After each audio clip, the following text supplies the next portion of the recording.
Check here, and welcome to the $600 gaming PC. Now, I've already uploaded a $200 gaming PC, but if you have more of a budget and you want to play the newest games in high resolution, then this PC is probably for you. Now, if you're just looking for something to run Minecraft, then even my $200 gaming PC will work. So you can go check out that video if you want to save some money. But if you want to run games like GTA 5, stuff like that, which demands high resolutions, then this video is definitely for you. So I will basically be going through a slideshow showing you guys each part of the PC, and then at the end of the video I will show you all the prices. Also, in the description below, I will put the links to all of these items, so you can just buy the whole entire computer if you would like. So let's start off with the processor. For the processor, I chose the AMD FX 6300. Now, this is a great processor, and it starts at 3.5 gigahertz, but you can turbocharge it or overclock it to 4.1 gigahertz, and it has 6 cores. It's not too demanding on power. It's 95 watts, which our power supply can hold. For the motherboard, I wanted to get something expandable, so I chose the Asus M5A97. This is a great motherboard because, like I said earlier, it is expandable. It has USB 3.0 and an HDMI port. It also has 4 PCI slots, so you can have 4 graphics cards. And it also has 4 places, so you can stick your RAM in. You can have up to 32 gigabytes of RAM, which is plenty enough. I know in this build we only have 8 gigabytes, but if you want to expand in the future, then you can. Also, this is Windows 8.1 compatible. I'm not a huge fan of Windows 8, but Windows 8 is, some people like it. So let's move on with the graphics card. I chose the EVGA GTX 960. This is a great graphics card. It has 2 gigabytes and it's G-Sync ready. It also is PCI Express, so you can put 2 of these inside our motherboard. This is the most expensive part of our build, but this is what really runs the games. And it has 3 HDMI ports and 1 VGA port, I'm pretty sure. It's either VGA or DVI, but either way you can use the VGA to plug inside an old monitor and the HDMI to plug inside a TV or a new monitor. So you have 3 of those HDMI ports. You can have a 3-monitor display. Also, this has great cooling, so it won't crash on you. And overall, it's great. So for the RAM, I wanted something cheap but also reliable. And Crucial is probably the best brand at a budget price point. So I chose the Crucial Ballistix 8 gigabytes RAM.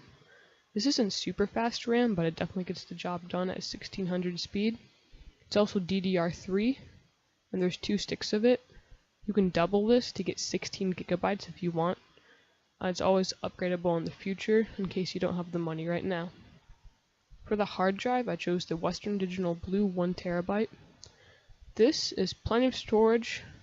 It can hold 120 hours of video. It also has a limited 2-year warranty. This is also a trusted brand, so don't worry about it crashing and losing all your files. It's also pretty fast at 7200 RPM. For the case, I want something a little bit more compact but also cheap. This isn't too expandable, but our motherboard is always expandable, but it's nothing too great or fancy. It does, however, have a front-facing USB 3.0 port, and it has upgradable cooling, so you can put in more fans. Other than that, it's nothing too special, but you can put in some optical drives and a couple of hard drives. And this is micro ATX form, so it's not too big, not like a mini, or not like a mid or high tower or full tower. So other than that, it's a great case. For the power supply, I chose the Corsair CX 430 watt. Now, this is only 430 watts of power, but that's plenty enough for our build. If you're going to get another GPU, then I would definitely recommend getting something which is at least 500 watts. But for our build, this thing is plenty of power. It's also 80 plus certified, and this is a trusted brand. Corsair is like a really good brand. It also has a 120mm fan, which is plenty big enough. It gives the power supply great cooling so it won't explode. This is optional, but if you want, you can get an optical drive to install Windows or play movies or put in DVD games if you have any. So this is the Samsung 24X. So it's always optional. It's only 15 bucks though. So if you want to not install Windows on a USB drive, if you don't have a USB drive laying around or like an old computer, then you probably want this. You can install an operating system. So for the operating system, you can either get Linux or Windows. If you're going to be playing games on here, I would definitely recommend Windows because Linux does not have very many games. The only like really good game it has is Dota 2, but Windows has every single game.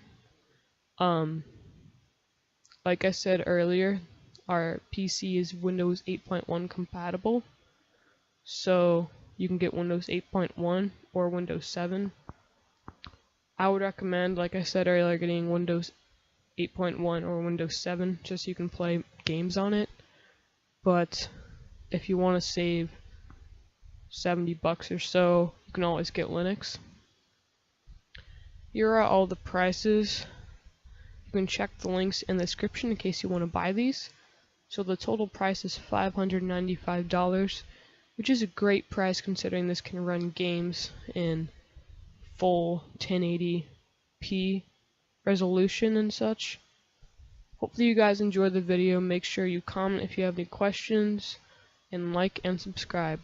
Other than that, peace out, guys. Yeah.